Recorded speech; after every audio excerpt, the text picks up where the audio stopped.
Hampir seluruh negara di dunia ini memiliki pasukan elit untuk menjalani misi khusus. Di Inggris ada Special Air Service atau SAS. Kesatuan tentara ini merupakan resimen pasukan khusus Angkatan Darat Inggris. SAS pernah menjadi model bagi pasukan elit di dunia.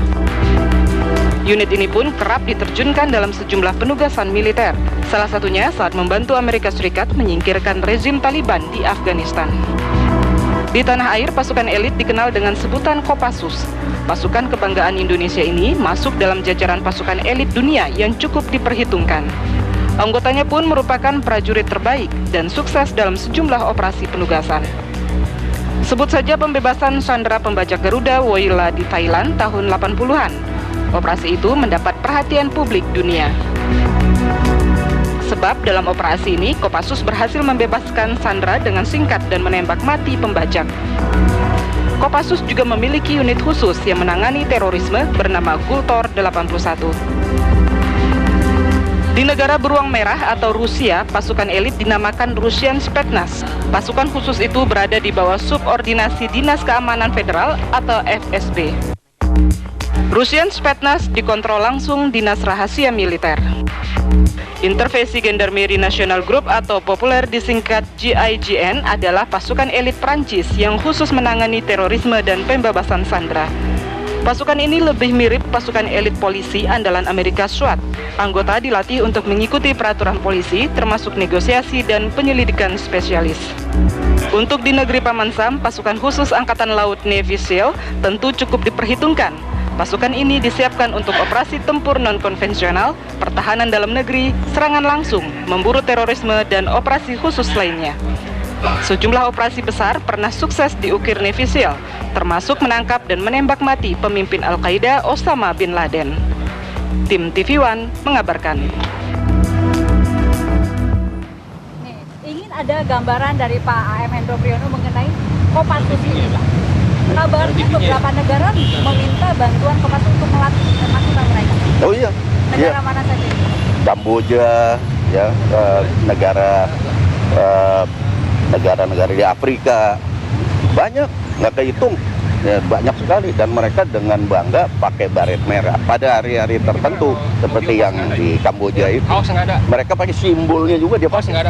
Ya, ini kalau ulang tahun Kopassus tanggal 16 itu mereka pakai. Walaupun tidak resmi ya, tapi mereka karena mereka sering reuni yang dari lulusan Batu Jajar gitu, negara-negara. Artinya pasukan khusus ini yang milik Indonesia ini diperhitungkan di banyak belahan dunia. Jelas, iya, diperhitungkan sekali dan kita kan banyak berhasil. Cuman kan nggak semuanya terekspos kan, yang terekspos kan cuman operasi Don Muang itu, ya, operasi kemanusiaan. Tapi yang operasi Sandi Yudanya kan nggak terekspos.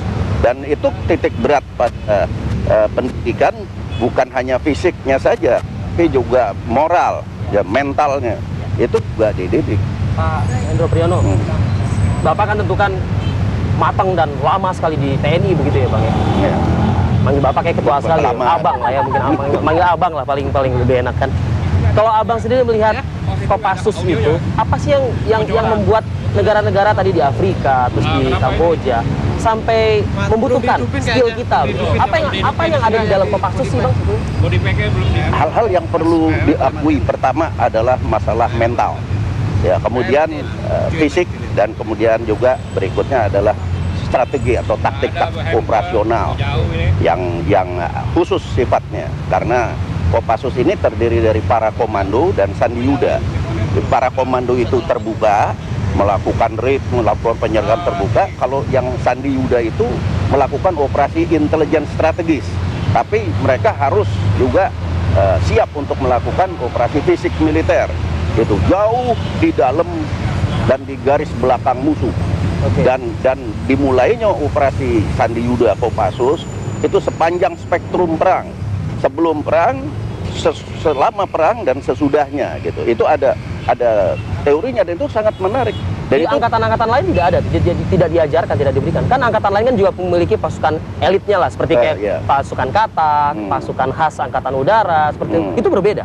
Oh, banyak juga yang berlatih di Batu Jajar ya sejak dulu, tapi memang semua disesuaikan dengan khas matranya masing-masing gitu, sebagai Kopaskas marinir, bahkan juga Menpor dulu ya pada sebelum Dwi Korps juga berlatih sama-sama. Jadi kurikulum hampir sama, hanya disesuaikan dengan matra masing-masing.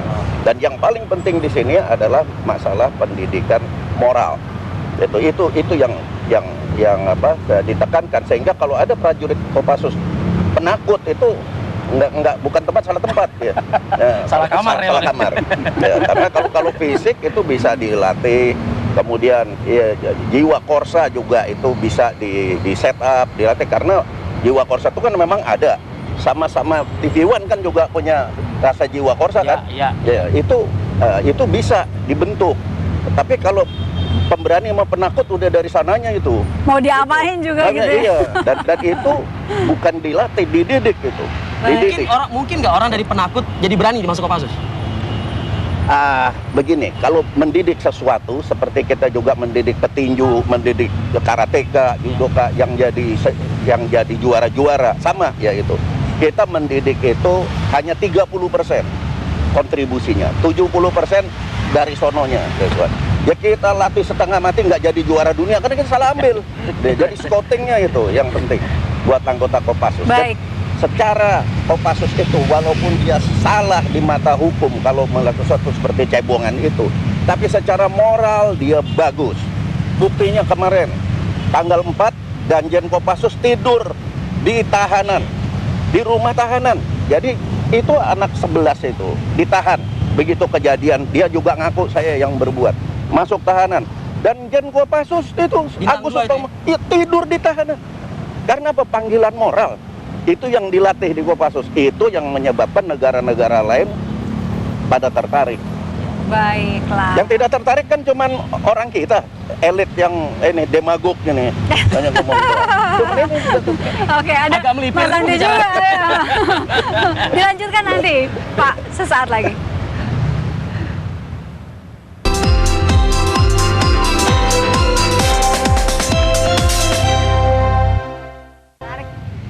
Saya ingin ke pengamat nih sekarang nih, Mas Andi.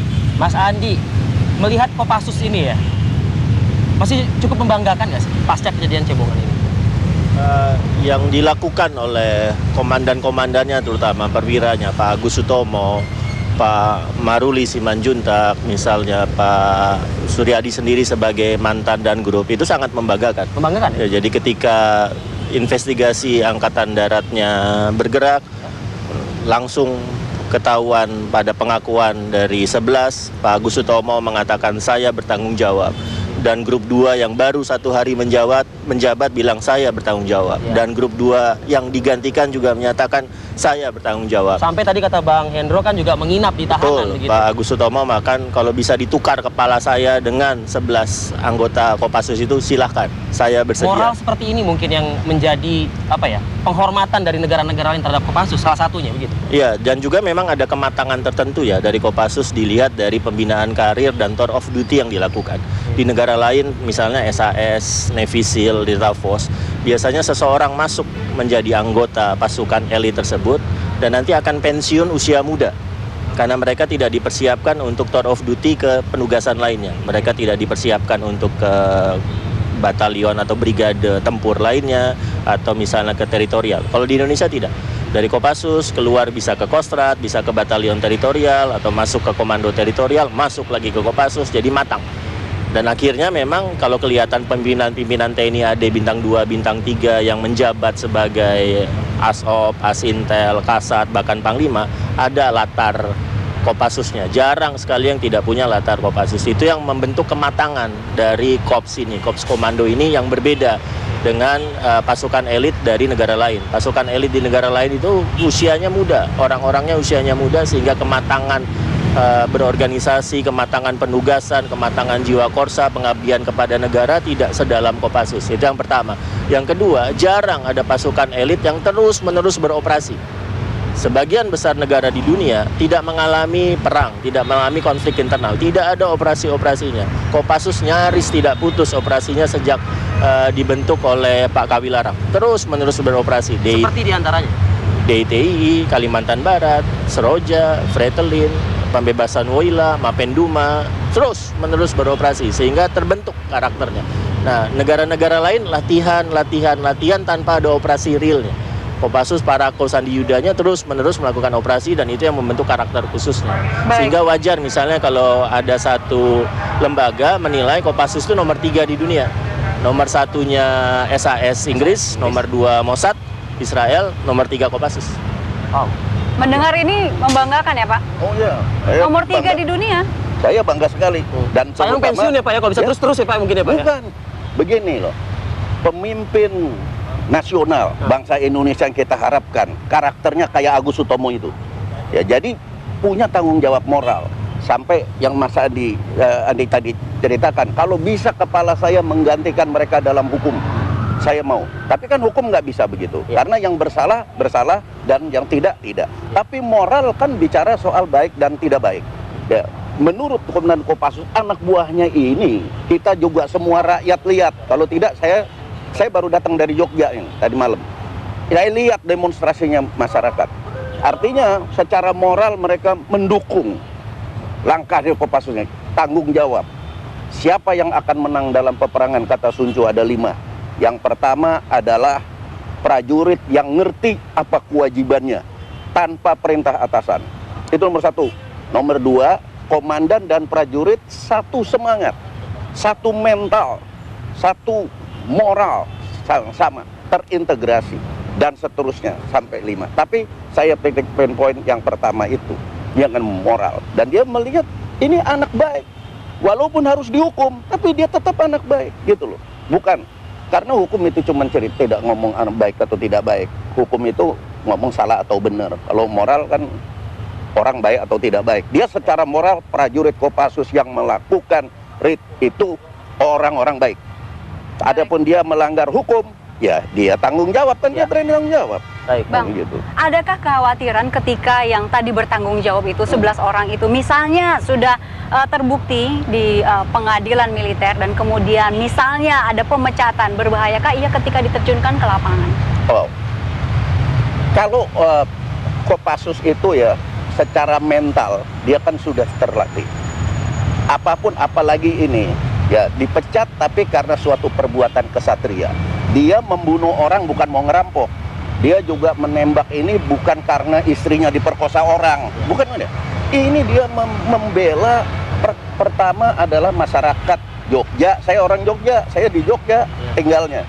Kita merasa hak ajasi kita untuk bisa Merdeka, mengucapkan rasa aman, jauh dari rasa takut diinjak-injak preman. Saya anggap sudah mati kok HAM kita ini, dari rasa takut tuh nggak ada. Tapi sekarang dengan adanya kejadian ini, premannya pada minggat, udah pada pergi. Sekarang aman, tidak ada yang duduk di hotel nggak pulang-pulang sampai 2 hari. Nggak bayar malam. juga. Nggak bayar, nggak ada lagi sekarang. Udah lagi hilang banyak. Ya masih ada tinggal 1-2. Nah ini mestinya ditembak lagi nih kali. Serius, Abang. Ditembak temennya sendiri. Baik. Dulu kan begitu. Dulu waktu terjadinya Petrus sampai Jakarta ini aman, seluruh Indonesia aman. Itu dia tembak-tembakan sendiri. tapi HAM berbentur dengan HAM. Tangkap aja orang dia tembak-tembakan sendiri kok. Bukan kita yang nembak. Dia bunuh-bunuhan sendiri. Kenapa? Karena salah satu dari anggota gengnya lapor ke kita dianggap pengkhianat. Terus dia kerjain. Dia istilahnya disukabumikan. Di Sukabumi ada yang disekolahin. Itu antar mereka itu bahasa preman, masa ada bahasa kita disukabumikan. Saya kembali lagi ke Mas Andi. Mas Andi, tadi Mas Andi menyebutkan ada paling atas SAS ya, SAS ya. Lalu ada Mossad begitu. Tadi Mas Andi juga nyebut ada Navy Seals. Dikaitkan dengan film-film nih ya, film-film Hollywood itu ya, Pak Hendro ya. Kan kebanyakan kita mendengar di film tersebut lulusan SEALS seperti itu. Sebetulnya sama kurikulum yang diajarkan di SEALS, di SAS, di Mossad dengan yang dimiliki oleh Kopassus, atau mungkin Kopassus lebih bagus? Ya sebetulnya ada karakter-karakter uniknya ya. Apa sih nilai plus dan minusnya SAS dengan Kopassus, Mossad dengan Kopassus? Yang pasti begini, sekarang ada 2 aliran. Aliran pertama pasukan komando yang dibentuk seperti Rambo. Satu orang setara mungkin dengan 5 sampai 10 prajurit reguler ya bisa survive kalau dia ditaruh di hutan tanpa harus mengandalkan teknologi. Ya. Itu tradisi pasukan Kopassus, pasukan Kopassus komando. diajarkan seperti itu? Pasukan komando Kopassus masih memiliki karakter itu. Dilepas di hutan Puncak Jaya, survive dia. Ada juga yang mulai seperti Amerika Serikat. Navy SEALs-nya, Delta Force-nya sangat mengandalkan teknologi. Kalau satelitnya mati, bingung dia. Kalau tiba-tiba tidak ada signal, bingung dia. Nah, ada yang sudah mengarah ke sana. Amerika Serikat menuju ke sana. Karena itu dalam ranking pasukan khusus dunia, pasukan khusus Amerika Serikat bawah, lewat. Karena dianggap terlalu mengandalkan teknologi ini. Nah, pasukan komando sejati tidak boleh mengandalkan teknologi, tapi kemampuan individunya, intuisi tempurnya, bagaimana membaca rimba, bagaimana saling percaya dengan teman di depan dan teman di belakang, itu yang diandalkan. Dan rata-rata pasukan khusus dunia seperti itu. Jadi memang karena itu pasukan komando kita, Kopassus kita dilatih menembak sambil tutup mata. Amerika Serikat dilatih menembak dengan laser infrared. Berbeda, pendekatannya berbeda karena memang karakter yang ingin dibentuk juga berbeda. Saya baru tahu kalau rambut tamatan Kopassus ternyata. Tapi kembali saat lagi. Tapi betul. Ternyata. Karena itu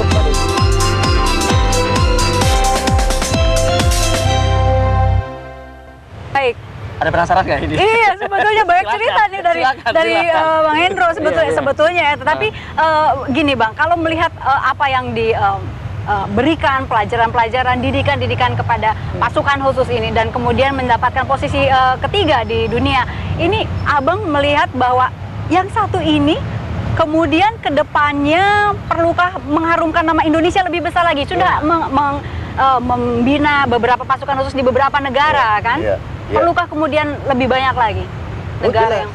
Menurut saya ini mereka datang itu karena pengakuan. Saya juga mewawancarai mereka ya pada saat saya bincang dengan 11 orang itu? Bukan yang 11 orang. Baik. Yang 11 orang kan di tahanan. Yang masuk tahanan kan danjen. Kalau saya kan nggak boleh orang luar. Tapi saya bicara sama orang-orang lulusan Batu Jajar gitu ya. Yang kebetulan yang di Kamboja. Yang dia lihat bahwa apa yang diajarkan itu adalah pendidikan mental. Orang bisa gila loh kalau dilatih, dilepas di hutan rimba raya, nggak dikasih bekal sendirian. Dan itu latihan Kopassus sendiri. Terus cara survive-nya gimana? Ya? Cara survive-nya? Cari sendiri. Pokoknya sampai ke finish sana masih harus hidup. Nah itu jadi cari sendiri makanan di mana-mana. Dan ini latihan berat seperti ini menimbulkan esprit de corps. Gitu loh, yang ada di antara Kopassus yang dilatih di Batu Jajar, ya termasuk yang dari luar negeri, asing. Kalau mereka reuni, lihat berat sekali kayak saudara. Apa yang dikagumi di sini adalah bagaimana memupuk jiwa keprajuritan setinggi-tingginya. Yang saya bilang tadi, tanpa perintah atasan, dia udah memenuhi kewajibannya. Dia melihat rakyat terus-terusan diinjak-injak HAM-nya oleh preman, dia langsung berangkat karena dia tidak mungkin diperintah sama atasan, dipanggil oleh hati nuraninya sendiri. Dan yang seperti ini, kita ini masyarakat yang mayoritas, kalau kita diam saja, Kopassusnya dimaki-maki karena peristiwa cebongan ini, kita salah besar. Hancurnya suatu bangsa bukan karena kelompok preman yang sedikit, tapi karena mayoritasnya diam saja, itu. Baik. Bang, pada saat Abang mengatakan pasukan khusus ini dilatih untuk melakukan silent operation. Yes, betul. Sementara di Cebongan ini menggunakan senjata dan mungkin suaranya juga keras. Ini memang dengan sengaja dilakukan sehingga ia ingin ketahuan suatu saat atau bagaimana menurut Abang? Saya kira konteksnya banyak. Banyak itu. Karena ini kan tempat yang dijaga. Kemudian yang kedua, dia merasa tanggung jawab. Tidak mungkin lah dia pikir, ini kalau saya nembak nggak ketahuan. Nggak bisa kalau seperti silent killing, silent raid yang pernah kita kerjakan dulu, di mana saya tadi ceritain Mas Andi pernah kerjain. Itu memang kita diam-diam sepi supaya nggak ketahuan. Karena kalau ketahuan, pasukannya, bapaknya, komandannya kabur. Nah, kalau ini enggak, dia pikir udah rawe-rawe rantas malang-malang putung. Hukum sudah bisu kok, yang bicara senjata saja. Ya toh itu kan ngomongannya si Seru. Artinya ya ketika dia hajar, ketika dia mengeksekusi, dia pun juga sudah siap untuk... sudah siap untuk nendang. Kalau enggak dia nggak gitulah, lempar pisau aja dari lu kena mati. Gitu bisa, dan itu dilatih loh, bukan jadi lempar pisau kanan kiri kaki. Ini yang melatih bapaknya Pak Andi Wijayanto nih dulu. Jagoan ini bapaknya dulu. Ya kita dilatih, kita latih lempar pisau kanan, kiri, kaki, lempar. Maksudnya supaya read itu harus silent. Tapi ini dar. Karena udah biar sekalian tahu. Dan dia merasa ini panggilan, bisikan hati nurani. Ini imperatif kategori kata Immanuel Kant. Ya toh dalam filsafat. Ya. Nah, ini panggilan hati nuraninya. Dia nggak minta perintah, dia nggak minta izin. Kalau minta izin sama komandannya saya yakin nggak boleh, karena pelanggaran hukum. Ya. Tapi dengan dia spontan lari, oh walaupun melanggar hukum salah, tapi dia tanggung jawab. Nah itu satu. Yang kedua, dia tanpa diperintah ada mengikuti panggilan nurani untuk menyelamatkan rakyat, menyelamatkan bangsanya, itu bagus. Karena itu dia orang yang baik, prajurit yang baik. Jangan lupa, hukum yang tertinggi adalah keselamatan rakyat. Keselamatan rakyat adalah hukum yang tertinggi. Itu juga sih seru juga. Orang-orang Demokrat, bukan Partai Demokrat, orang-orang yang apa? Dedengkot demokrasi, Demokratos dulu zaman Yunani. Baik. Terakhir mungkin ke Mas Andi ya? Mas Andi ya, penyerangan di Hugo's Cafe itu tidak dapat dibenarkan, tetapi penyerangan di Cebongan juga tidak dapat dibenarkan. Anda ada analisa khusus sebagai penutup dari segmen ini? Ya, yang pasti kalau saya selalu mengatakan ini yang melakukan bukan Kopassus. Yang melakukan adalah anggota Kopassus bernama U dan 10 orang temannya. Kalau yang melakukan ini Kopassus, mereka siluman, mereka senyap, itu grup 1 dan grup 2. Grup 3, Sandi Yuda, mereka karakternya roh halus. Mereka bergerak kita nggak tahu. Sama sekali nggak tahu. Itu roh halus karakternya siluman Sandi Yuda itu. Kalau Kopassus yang bergerak, kasus ini tidak terbongkar. Jadi karena itu saya selalu mengatakan ini adalah U dan 10 orang temannya karena jiwa korsanya, berinisiatif sendiri dan seterusnya, bukan Kopassus. Tapi mereka kemudian tidak mau Kopassus dan Angkatan Daratnya tercoreng karena aksi mereka. Karena itu mereka melakukan pengakuan. Danjen Kopassus dan grup 2 juga tidak mau. Rakyat kehilangan kepercayaan bahwa rantai komando putus. Karena itu mereka bertanggung jawab. Nah, hal-hal seperti ini yang akan memulihkan kepercayaan dan bahkan menimbulkan kebanggaan, simpati bahwa kita punya grup 1, grup 2 karakter siluman senyap, grup 3 Sandi Yuda dengan karakter roh halusnya, tapi pasti kalau mereka bertindak, rantai komando, kesatuan komando, tanggung jawab komando bisa kita pegang. Karena ada komandan-komandan seperti Pak Agus Sutomo dan Pak Maruli Simanjuntak ini. Baik. Kita grup apa, Fik? Kita roh. Kita roh. Apa tuh? Baik. Saya mau satu kali ya, satu kata. Ya. Saya ucapkan selamat ulang tahun Kopassus. Oh iya. Tanggal 16 April ini. Betul. Dan kalau bisa para senior dan para sesepuh segala pangkat lah ya, itu diundang tidak diundang hadir dalam acara ulang tahun ini ya, untuk menunjukkan bahwa secara moral kita itu satu ya. Kalau hukum kan hukum jalan dong, hukum tetap jalan, tapi secara moral. Terima kasih. Baiklah. Terima kasih juga untuk Pak Hendro Priyono. Ya. Mas Andi Wijaya. Mas Andi, terima kasih. Kita tutup Apa Kabar Indonesia. Sampai jumpa. Terima kasih, Pak. Asik kalau